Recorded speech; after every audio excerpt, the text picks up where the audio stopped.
Great. And just to remind folks, in this first session, we're really interested in getting your sense of what we can do to make the 12866 meeting process more accessible to more people so we can hear more voices. And the kind of questions that we're interested in hearing from you on are, what are the obstacles or barriers to greater participation in 12866 meetings, and what steps can we be taking to make it easier for members of the public to participate?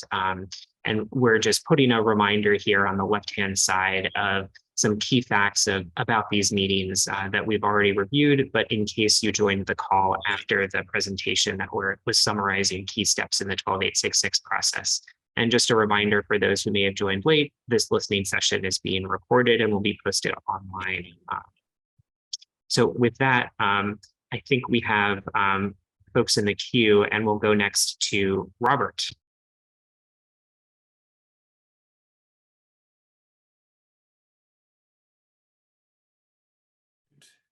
Hey, am I unmuted now? Thank you very much. I'm Bob Carey. I'm with the National Defense Committee, and I have been lucky enough to participate in a number of 12866 meetings, and I appreciate the fact that those are even possible. You know, I'll give you some specific ideas about making 12866 more accessible. You know, the Federal Register allows you to set up email alerts if there is for certain keywords, and that will automatically notify you if something comes up in the Federal Register that has those keywords. I think that it would be good to do the same thing with the 12866 portal, and to, you know, allow people to get an automatic email alert whenever 12866 meetings have opened up for various departments or various keywords or various issues. That would certainly make it a lot more accessible. The other element is, look, I agree with Ms. Harth. You know, we need to know what the realm of the possible is.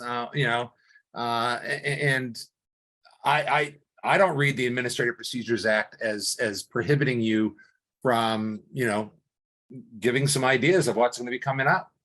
I think that is more an issue of executive branch agencies wanting to, you know, not have to deal with all the responses that they're going to get. And so, you know, that lack of responsiveness and lack of clarity and transparency, look, it leads the 12866 requesters to spam the crap out of the meetings and to basically, you know, cover everything because you don't know what may be in it. So you got to cover everything, and it wastes everyone's time. I think it would also be useful to have, I mean, the nature of the 12866 meeting and the fact that it was held as public. I think that, you know, you can probably get ChatGPT to figure out how to be able to take the meeting text and the meeting scripts and convert them to text or some other way, get Dragon, I don't care, and publish the transcript of the 12866 meetings as well. For no other purpose, it will give people ideas as to where they should be focusing their efforts or where they should refocus their efforts, and then also give the opportunity for folks to, you know, maybe just say, yeah, what they said, and reduce the need for an additional 12866 meeting.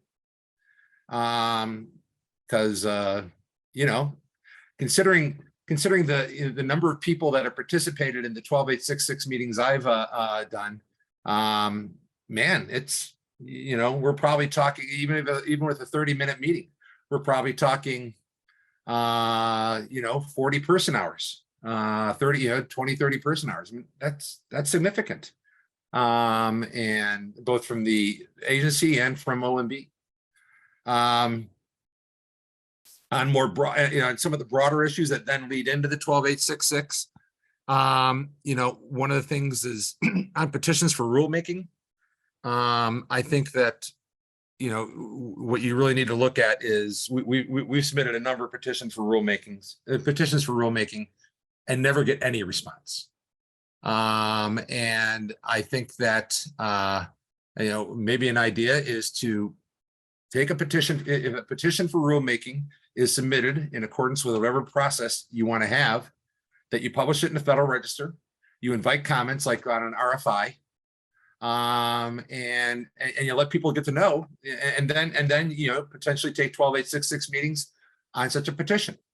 Now, you don't want to have a situation where you're basically, paralyzed with, with spurious petitions. And so you need to have some methodology to, for what you're going to accept. But I think that, having some process whereby the general public, the stakeholders in these regulated issues have the opportunity to petition their government for redress of grievances per their First Amendment rights, and to have a process by which the government will then respond to it, is not only, probably much more in line with what the fifth clause of the First Amendment should be about, but also in terms of, or sixth clause, but also in terms of, you want to make it transparent, give people the opportunity to tell the executive branch what they think should be the proper regulatory framework, and then open that up for 12.866 as well. I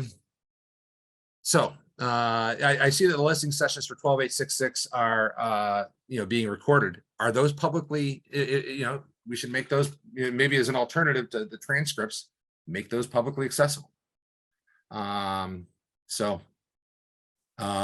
have some ideas about, refining on the legislative authorization for regulations, and having that spelled out, as well as the cost benefit analysis issues and negotiated rulemaking process. But it sounds, I came in late, I'm sorry about that, but it sounds like that's going to be for a future listening session. Is that the case? Yeah, Bob. So first of all, thank you very much. You are correct that this one is focused on 12.866 meetings themselves. So thoughts about regulatory impact analysis, or you mentioned petitions, other things that are outside the 12.866 meetings process aren't the focus of this one. But of course, always appreciate folks on that. And just one clarification, it can be a little confusing. The bullet below is not that 12.866 meetings are recorded, rather is that the listening session that we are currently having is recorded, just so gotcha. Okay. I just want to make sure folks knew that they were being recorded then, and that those will be available. So yes, so do want to make sure folks keep that in mind. So everyone knows that bit, but yeah. So maybe we can move next. I think Rachel is next in line.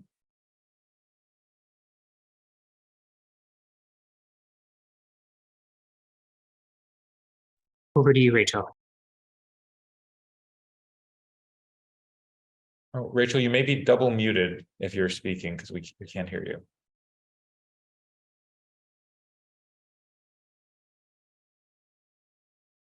Okay, tell you what, Rachel, we'll go to Brad now, but we'll come right back to you. You don't lose your place in line, and hopefully we'll give it another shot in just a couple minutes after we hear from Brad, and hopefully whatever technical issue or audio issue has been resolved by then. Yeah, hey, can you hear me? Yep, we can hear you fine. Okay, perfect. Thank you all. So yeah, good afternoon. Thank you for the opportunity to speak today. I want to thank Administrator Revez and other OIRA and OMB staff on the call. My name is Brad Mannion. I'm the Director of Labor, Safety, and Health Policy with the National Association of Home Builders. Just to give a quick idea of us, we're a DC-based trade association. We represent more than 140,000 members who are involved in virtually every asset of residential construction. In fact, our builder members alone construct about 80% of the new housing units built each year. And to get a little bit more into the weeds of our membership, many of them are the smallest of small businesses. So about 63% of our builders and roughly 2/3 of our specialty trade contractors generate less than $1 million in annual revenue. So understanding that the focus on these sessions are the 12.866 meetings, I may veer to something a little tangential to it, but I think that it still certainly applies. So while we're discussing these opportunities and expanding participation, I just wanted to offer two main points. And we certainly expand on these in a letter we sent over to OIRA on March 10th for the latest round of sort of public participation feedback. And we'll also follow up on this request for comments that is out now and due in early June. So the first thing is, in these 12866 meetings in their current format, which was mentioned, they're 30 minutes long, and that is 30 minutes regardless of whether it is an individual, it is a single group, or is a large group coalition. It's certainly a burden to capture, I think, the most diverse audience, just simply being limited by that short amount of time that OIRA and the rulemaking agencies dedicate to these listening sessions. And even more so, I think for many of the agencies, it's at their discretion whether or not they want to do additional feedback or listening sessions on their own terms. So just really quickly, just would like to urge OIRA to have some sort of an advisory role when it comes to setting up different listening sessions or public feedback sessions for the agencies. Should they come in with a proposed rule, for example, and OIRA reviews it, as they're drafting a final rule, possibly some additional opportunities for listening sessions, and OIRA could sort of be that voice of encouragement to have more of these. Second point I wanted to bring up is related to the meetings, and I think related to another item that comes out of OIRA, being the regulatory agenda. Pretty simply, we just would like to see more predictability in the timelines that are issued out to the public in these regulatory agendas. So, in many cases, and I can think of a handful off the top of my head, the regulatory actions that the agency set out to execute can take months after the estimated timeline that it'll be available to the public. And so we just would like to see OIRA implement some form of accountability measures to just improve the accuracy of these estimated timelines and help our members with that predictability. Certainly, virtually every business runs on predictability, and being able to make those adjustments if needed at the last minute because of that predictability. And for us to be able to engage our members, I think, more effectively and have them work with us and go to OIRA during these 12866 meetings, we would appreciate that. Again, predictability of, a rulemaking comes to OIRA and we can understand and say, it comes there in January and the regulatory agenda says it's coming out in March. That'll give us that set sort of time frame to get people in and involved so they can understand when they need to participate. And while I actually have just a couple more points, so I've got about 30 seconds to a minute left. And jumping ahead, unfortunately, I won't be able to make the 3 o'clock session, but I just wanted to speak specifically to the recent executive order on modernizing regulatory review. And wanted to talk briefly about Section 2E, specifically the language on the administration's decision to, quote, discourage meeting requests that are duplicative of earlier meetings with OIRA regarding the same regulatory action by the same meeting requesters. So as I mentioned, these 30-minute long meetings, I believe, do not effectively convey either one group or a large group coalition's ideas. Just to give you an example, we're a member of the Construction Industry Safety Coalition, who represent virtually every diverse sector of the construction industry. And walking into a meeting with OIRA, we could represent a dozen or more groups walking in, representing more than 30 groups total, all with different perspectives and particular interests in that rulemaking that we're in to discuss. And so we certainly think that it's very important to go into a meeting with a coalition, but to get an extra amount of time for individual organizations or groups to be able to go into further detail about the different aspects of a rulemaking that may affect them and their members a bit more significantly would certainly be an added benefit. That's not to say that we're trying to deny other people who certainly need these meetings with OIRA to come in and speak with the agency and you all, but just certainly want to give whoever is most significantly impacted by these high priority rulemakings to have that additional opportunity to express their own views on this. So that's just something that I wanted to add, and appreciate again y'all's time for this meeting. And again, we'll follow up in more comments as it comes to this request for comment on this executive order. Thank you. Great, thanks so much, Brad. Just two things before we go back to Rachel. One, Brad mentioned the regulatory agenda. For those who aren't familiar, this is something that agencies put out twice a year that shows their priorities for the upcoming year and beyond in terms of regulations they anticipate moving in those timeframes. So that was what Brad was referencing. And then just to note, hopefully it goes without saying, but we certainly do not expect all of you to be joining us for the full time period here. And so if you are asking a question now or making a comment, one of those comments would apply to subsequent sessions, please feel free to include those all now. Totally understand that folks have other things to do in addition to sharing their views with us. And so like Brad did, please don't hesitate to share those additional points. So maybe we go back to Rachel, and I hope that the audio issue has been resolved.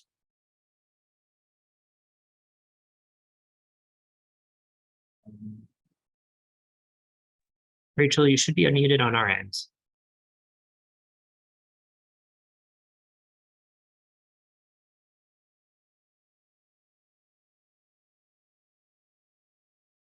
Fortunately, Rachel, we're still not hearing you.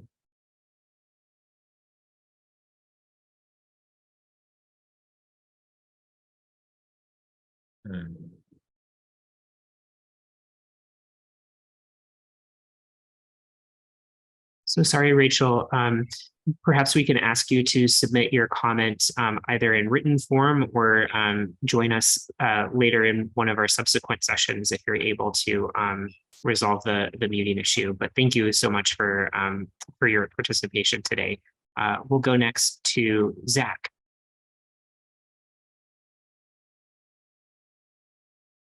Mute.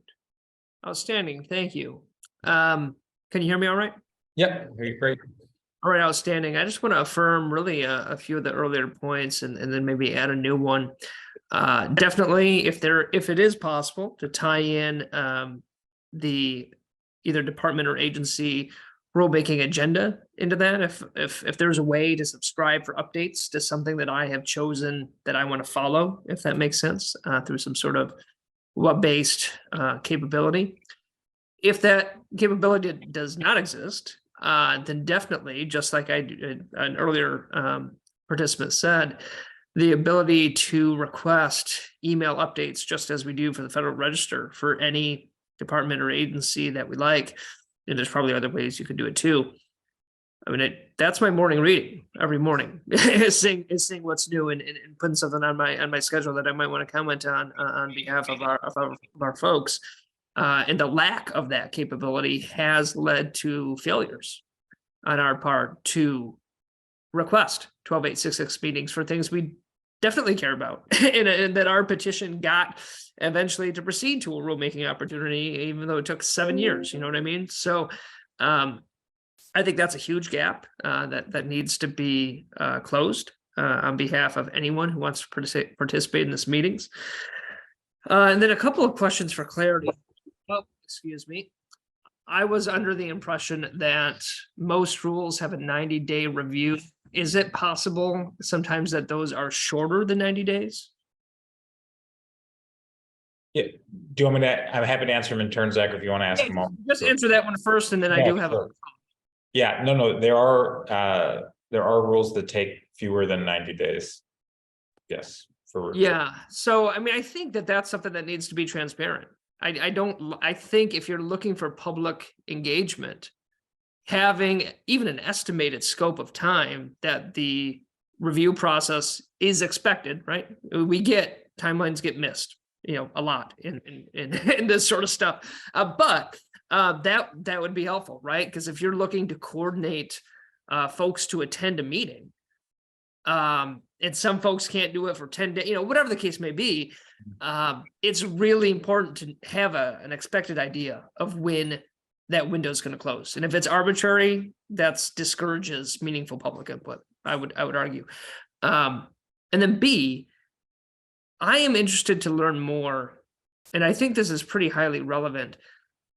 How easily accessible? I know that I can access eventually materials that attendees have uploaded or used in the meeting. The requesters, I should say, have.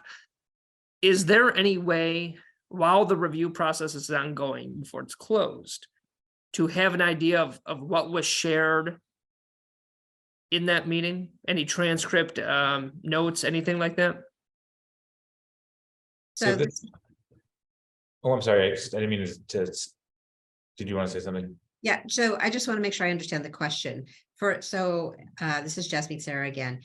So are you talking about, there's a review, it's underway, a 12866 meeting has happened. Mhm. We've told people to go ahead and upload their final list of participants because people kind of are initially can make it and then don't make it, or people get added, plus Sure. any additional information. So that we try very hard Yep. to make sure that that's uploaded as soon as we possibly can, even while the review is happening. Yeah. No, I guess my question is, for example, I can see who's requested meetings when those meetings are concluded. And then as soon as possible, it's made, I believe, available that I can see any materials that requester may have uploaded for the public to view. Is that correct?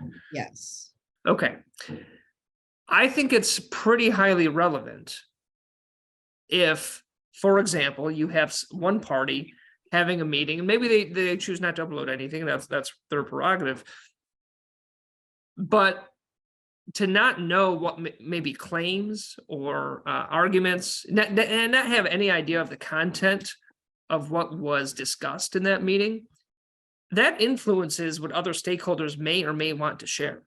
And so the ability to either request that or get access to that, if we're really looking to make this transparent, I do think is relevant. For example, someone might be making a spurious point on disputed data that when I meet and have my 12866 meeting with our stakeholders, we might want to help shed some light on why that's really maybe not as rock solid as some folks may think, and provide an alternative set of points or data to counter that. But I can't do that. In that point, some of the arguments that are made might have undue influence that I'm not going to get to see until after a proposed rule hits the street. So I'm just curious if there's any process to accommodate that. Gotcha. So with respect to your question, at this time, no. It sounds like partially what you're talking about is, which I know is our last session, but is also in the guidance, are what kind of information we collect and provide. And it sounds like you're suggesting that in addition to the information we currently collect, it would be helpful for you if there was at least some sense of what information was provided during the meeting to OIRA and the acting agency, meaning the agency that's undertaking the rulemaking. That's correct. Yep. Okay. Yeah. No, appreciate that. Thanks. Great. I think James is next, and so we will be unmuting you shortly. Hi there, can you hear me okay? We can hear you. Wonderful. Hi, I'm James Goodwin with the Center for Progressive Reform. I appreciate you guys organizing this listening session. I wanted to address specifically the question of obstacles or barriers to participation in 12866 meetings. And it sort of harkens back to a point that was made earlier, which is simply, I don't, for most members of the public, people who historically have not participated in these meetings, they just don't get what's in it for them, like what the value of participating in is. So I think part of that is because they don't know what you guys want to hear.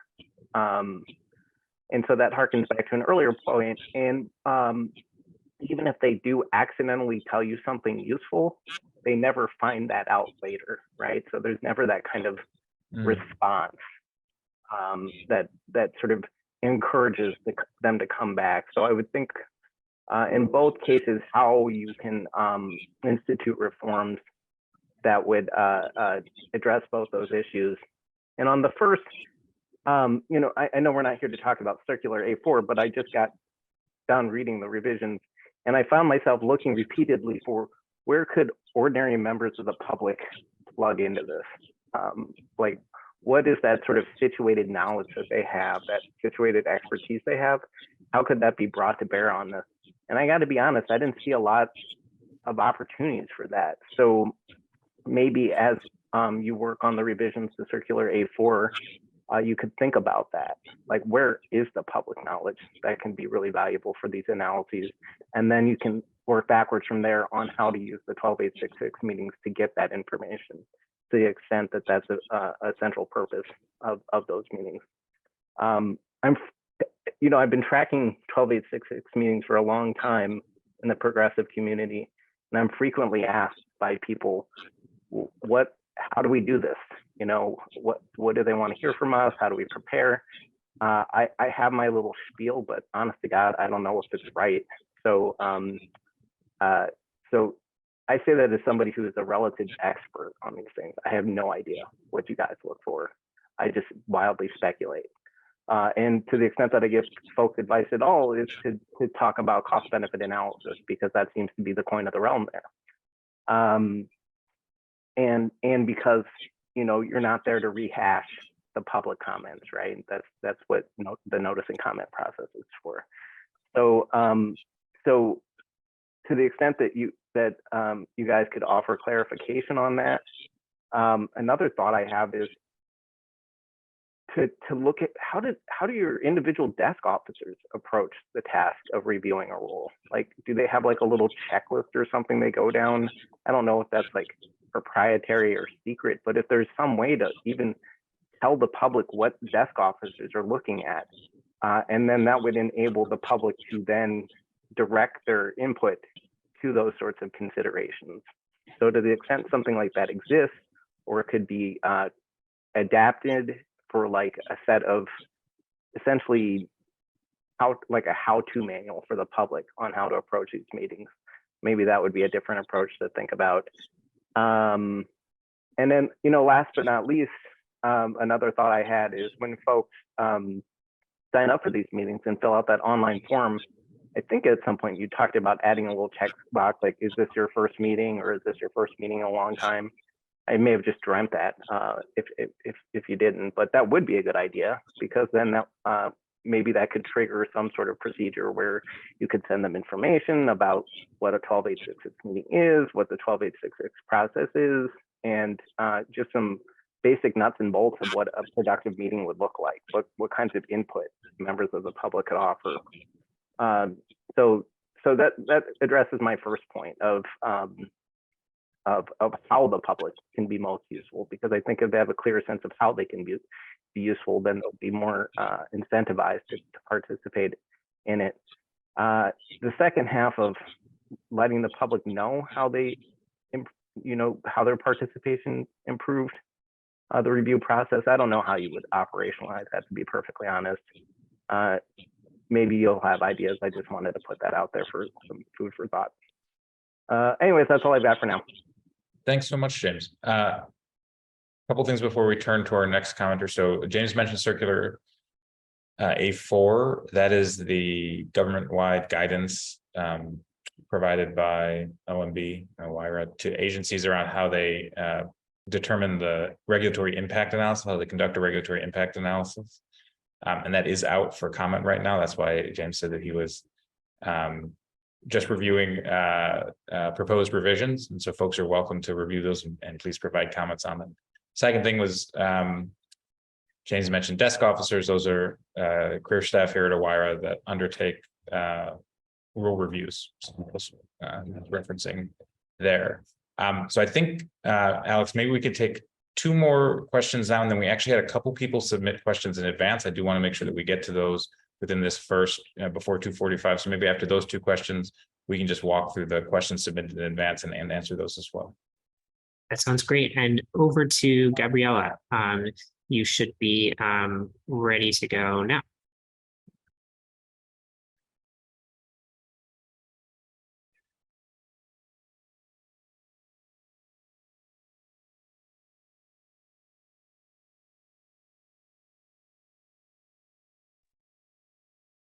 Gabriella, you should be receiving a message to accept the host request to unmute you. If you click yes, you should be then unmuted.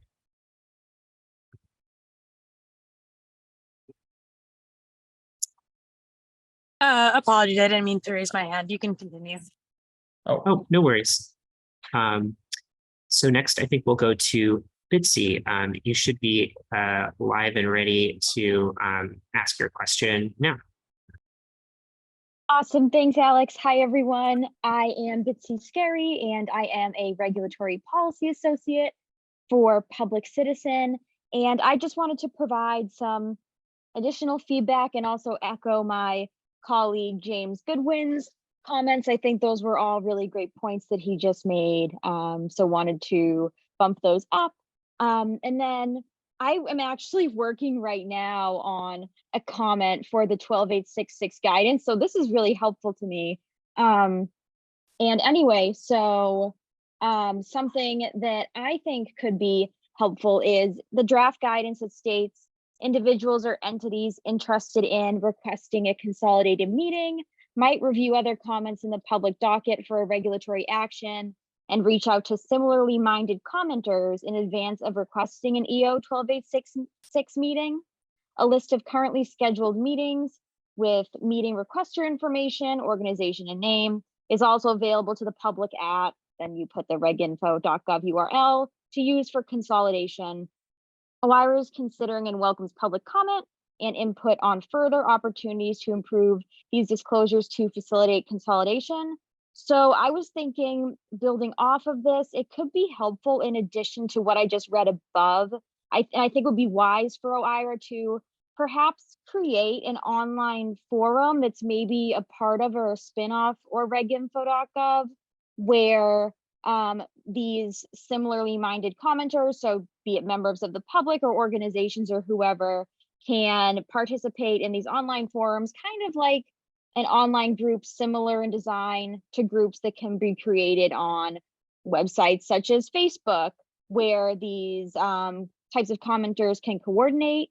That way, the onus isn't just on individuals trying to kind of set up these meetings completely on their own. It would be great if there were these types of online groups on reginfo.gov that were created and maintained by OIRA and organized by comment. And that way commenters can join these groups if they wish to coordinate a 12866 meeting with these other similarly minded commenters, because I think it really is important to meet the public where they're at, and especially with the public being familiar with websites such as Facebook, if there's a way to kind of coordinate and put in that type of interface and make it more user friendly, because historically I work in the public policy space, and even for me, reginfo.gov can be tricky to navigate. So making a really user-friendly user interface and user experience could be very helpful. And then furthermore, I'd just like to echo that it's imperative that OIRA make accommodations at these consolidated meetings for commenters who do not speak English. So having translators there, if there are some commenters in these consolidated groups who speak English and maybe others who do not, as well as accommodations for, like I said, folks with disabilities, just to make sure that everybody involved in these meetings is on the same page and we're meeting people where they're at and being inclusive in this process. And one more quick point. I also think that you mentioned an accommodation for requesters to indicate if they would like to convey sensitive information, such as personal or business information about how regulatory action might impact them. But I think it's also important for you to be wary of, especially businesses and like corporate special interests who may be tempted to kind of misuse this type of accommodation to kind of scapegoat transparency, which is something the Biden administration and yourselves have really been championing in your EO. So I just want to flag that for you as something that could further perpetuate that black box that has historically been part of the OIRA review process. And I will stop there. Thank you. Great. Thank you so much. So I think I'm going to now go through some of the questions that we were asked ahead of time to make sure that we cover those, and then we'll see if we have time for one more. She'll probably pick up then at this point the questions after at 3 o'clock again after we take a brief break. So I'll go through these in order now. So first question was whether OIRA staff can have a dialogue versus being in listening only during a 12.866 meeting. And as we discussed already in the presentation before, these meetings aren't intended to be dialogues due to their deliberative nature. They rather are a listening only session. Next question is about asking how marginalized communities can have greater opportunities to comment on regulations under review. We really appreciate that question. That's why we're very excited to hear from you all about ideas for expanding participation in the regulatory process, especially for folks that haven't participated before. You know, we put out some ideas in the draft guidance and would very much welcome your thoughts on whether that's the right set of ideas, if there are fewer things, more things, but that sort of gives the a sense from us of kind of our thinking, and this is informed in part on a broader set of discussions we've had around public participation in the regulatory process writ large. Another question, this is somewhat similar, I think, to the point you might have been making, which is interpretation available for participants in 12.866 meetings who have limited English proficiency? That hasn't come up in 12.866 meetings to date that we're aware of. However, we are exploring platforms that allow interpretation and would certainly welcome feedback from you all on options and your own experiences using web-based platforms that may offer that service. Another question about whether there'll be a return to in-person meetings. We are retaining virtual meetings to make participation easier for folks who aren't in the DC area or who can't, who have issues with physically traveling to meet in person. I think another question, another part of that question was why we conduct them as audio versus video meetings. Appreciate that point, and we are exploring video versus call-in options, and would certainly invite feedback from this group on that. And to be clear, that means whether for the call-in folks have their video on, or whether they're treated just as a call-in option. And then another question that was asked about, which has to do with why is a RIN, or this is basically the regulatory number that's used to identify regulatory identification numbers, and how you identify a specific regulation other than by its title, published only a few days before a final decision by an agency. So it was a little unclear to us what exactly that question was getting at. RINs are published for each entry on Reg Info, and as I think we covered in the presentation, you need to use that in order to how to access a RIN in order to request a meeting, how to access the identification number for a regulation, so that you know that you're talking about the same thing that we're talking about in terms of setting up that meeting. But obviously, if there are issues that people have had with identifying those or having those be produced in a timely manner, would of course welcome a little bit more information on what exactly was going on there. So I see that we've come to the 2:45 mark, and so we'll go ahead and take a brief break. We will pick this right back up at 3 p.m. For those in line to ask a question, you will remain in line, and we will turn to you at that point.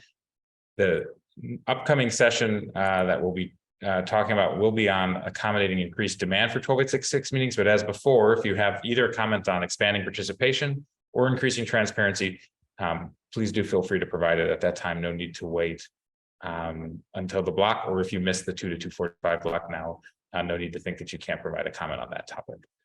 So with that, we will be back in just a few minutes and look forward for hearing more from all of you. Thanks so much.